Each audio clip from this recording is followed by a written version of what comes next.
Hello बच्चों, कैसे हो? मैं एक बार फिर से आप सभी के समक्ष उपस्थित हूँ। एक वीडियो की श्रृंखला जो मैंने शुरू की थी फ्रेंच रेवोल्यूशन, उसमें हम कारण कर रहे थे। कल मैंने आपको एक वीडियो बना के दिया जिसमें आपने फ्रेंच रेवोल्यूशन का एक कारण जाना। आज मैं जो बचे हुए कारण हैं उनके ऊपर चर्चा करूंगा इस वीडियो में। तो बिना देर किए हुए शुरू करते हैं। जो सेकंड कारण था फ्रेंच रेवोल्यूशन का, दैट वाज बैड इकोनॉमिक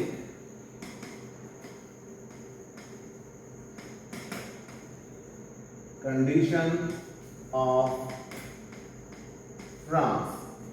कहने का मतलब था कि फ्रांस की आर्थिक स्थिति बहुत ज़्यादा खराब थी और इस खराब आर्थिक स्थिति में कहीं न कहीं फ्रांस के राजा का बहुत बड़ा योगदान था। देखते हैं उसमें फ्रांस का राजा कौन था। The king of France was at that time Louis 16। अगर जो उसको हम रोमन में लिखें तो हमें लिखा हुआ मिलता है Louis 16। He was the king at that time in France.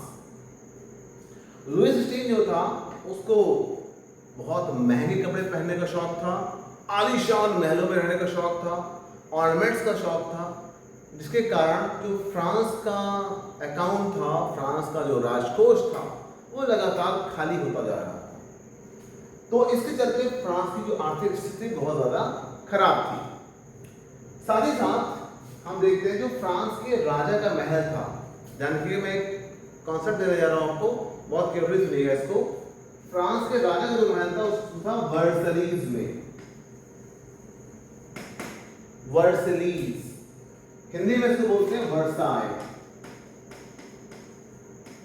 Versailles दो वर्ड है यहां किया।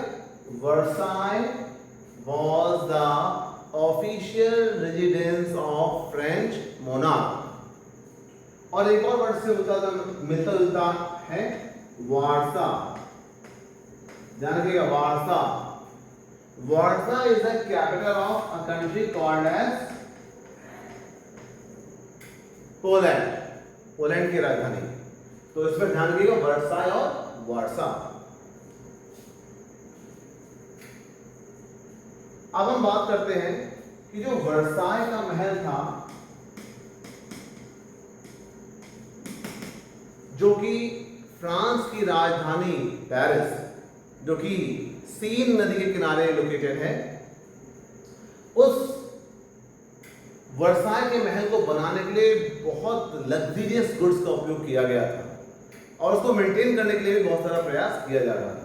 तो हम देखते हैं कि वर्साय के महल को डेकोरेट करने के लिए, उसको मेंटेन करने के लिए, उसमें नौकर चाकर रखने के लिए बहुत सारा खर्चा हो रहा था। और इन सब के कारण फ्रांस का जो राजकोष था वो खाली हो चुका था और फ्रांस का जो राजा था वो अपने खर्चे में कोई कमी नहीं करना चाहता था। सो दैट क्या होगा, जेब खाली होगी फ्रांस के राजा की और उसको अपनी आवश्यकताओं के लिए रोज नए नए कर्ज जो क्लर्गी समुदाय था या जो लैंडलॉर्ड्स थे उनसे लेना पड़ रहा था। तो इन सब के चलते फ्रांस की आर्थिक स्थिति बहुत ज्यादा खराब थी। अब हम नेक्स्ट पॉइंट की तरफ आएंगे, पॉइंट नंबर 3। पॉइंट नंबर 3 की अगर बात करें तो उसके संदर्भ में रोल ऑफ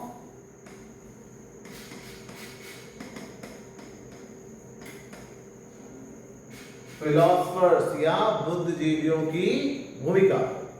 हम अगर जो कंटेंट देखिए क्लास 9 का, उसमें 3 बुद्धिजीवियों के बारे में बताया गया है। One is known as, the first one is called as Rousseau, second is called as Montesquieu,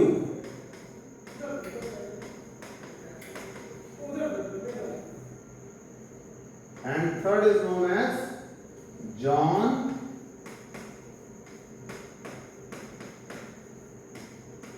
lock.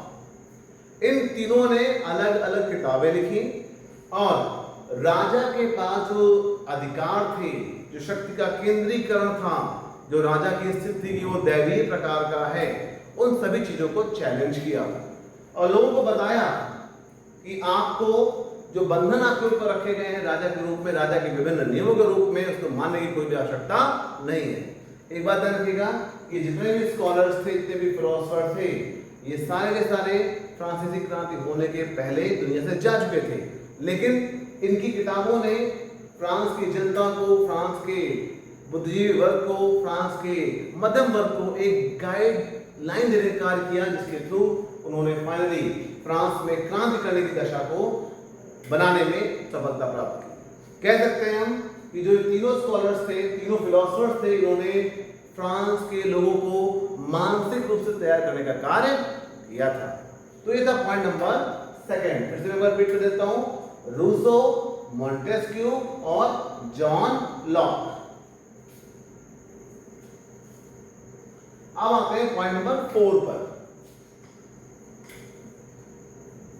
आप कंफ्यूज मत होइएगा, मैंने इससे पहले वीडियो बनाया हुआ जिसमें केवल हमने फ्रांस की क्रांति के कारणों के ऊपर पॉइंट केवल दिए थे, आप उसको देख सकते हैं, वहां से मैं इसको लेके चल रहा हूं। पॉइंट नंबर 4 था impact of American war of independence. American war of independence time period क्या था? 1776 टू 1783। अगर हम बात करें कि ये तो अमेरिका की बात थी और वहां पर फ्रांस क्या कर रहा था, एक्चुअली में अमेरिका का जो इंडिपेंडेंस वॉर चल रहा था उसमें इंग्लैंड एंगेज था वॉर में। अमेरिकन इंग्लैंड से अपनी आजादी प्राप्त करना चाहते थे और फ्रांस इंग्लैंड को नीचा दिखाने के लिए उसने इंग्लैंड के अगेंस्ट में इन इंडिपेंडेंस फाइटर्स जो थे अमेरिका के, उनको सहयोग दिया था और अपनी आर्मी का बहुत बड़ा सेक्शन कहां भेजा था? अमेरिका में भेजा था युद्ध करने के लिए। अब यहां पर समझने वाली बात है कि इससे दो पॉजिटिव रिफ्लेक्शन हुए इसके रिस्पेक्ट में, in the respect of French revolution. In the respect of French revolution, पहला कि फ्रांसीसी क्रांति के लिए एक लोकतांत्रिक भावना का विकास यहां से दिखाई देता है, क्योंकि अमेरिका में डेमोक्रेसी स्टैब्लिश हुई, तो वहां से जो सारे प्लॉट को क्या है कि हमने एक देश को जो कि लोकतांत्रिक बना उसकी स्थापना में महत्वपूर्ण भूमिका निभाई है। दूसरी चीज, फ्रांस की बात करेंगे, फ्रांस की आर्थिक स्थिति पहले से खराब थी और इस युद्ध का खर्चा उठाने के कारण और ज्यादा खराब हो गई। तो कहीं ना कहीं इस युद्ध ने भी, इस इंडिपेंडेंस वॉर ने भी कहीं ना कहीं फ्रांस की जनता को मोटिवेट किया कि वो फ्रांस की राजनीतिक दशा को, दिशा को बदलने का प्रयास करें। अब हम मूव करेंगे पॉइंट नंबर 5 पर। पॉइंट नंबर 5 पर, इसको बोलते हैं हम immediate cause.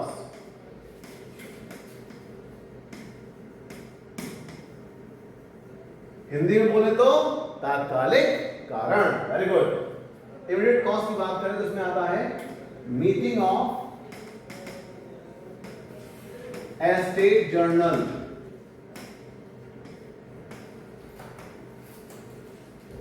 Meeting of estate journals.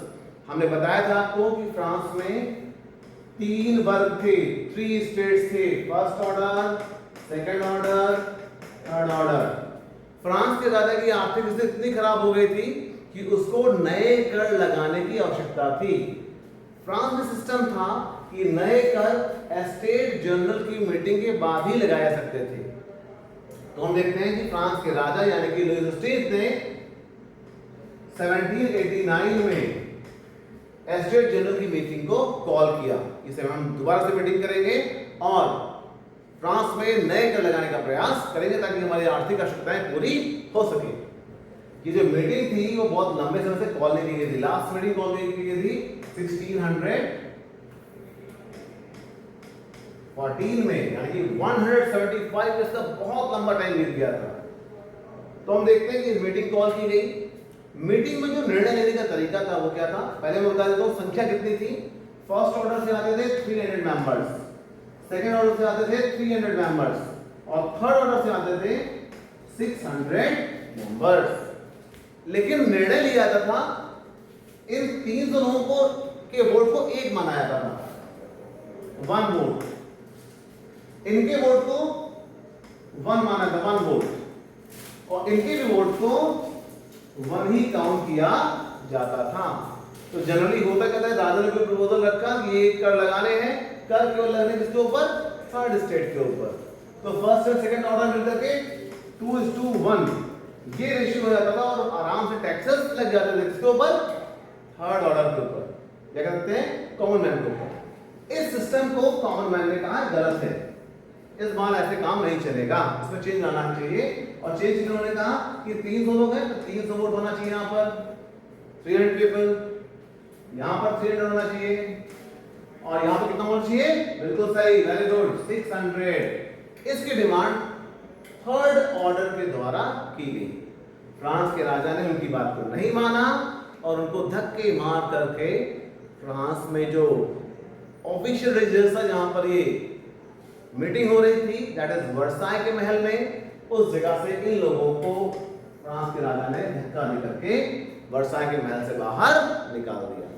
जब ये लोग बाहर निकल गए तो उसके बाद इन लोगों ने कहा कि चूंकि पूरे फ्रांस को हम रिप्रेजेंट करते हैं तो हमारी ड्यूटी है कि हम फ्रांस के असली नागरिक के रूप में फ्रांस को एक संविधान दें, फ्रांस के लोगों के हित के लिए कार्य करें। तो ये जो घटना थी ये मेडिएट कॉज के रूप में कार्य कर रही थी। तो आई होप कि ये वीडियो आपको पसंद आया होगा और मैंने कोशिश की है बहुत समराइज्ड फॉर्म में आपको ये टॉपिक पढ़ाने की। मैं आपको बताना चाहूंगा ये क्लास 9 का टॉपिक है सीबीएसई बोर्ड का हिस्ट्री का, और ये टॉपिक 9th में भी रिलेवेंट है, 10th में भी रिलेवेंट है, और जो लोग यूपीएससी की तैयारी कर रहे हैं उनके लिए भी ये टॉपिक उतना ही रिलेवेंट है। तो आज के लिए इतना है, फिर मिलेंगे नए वीडियो में, धन्यवाद।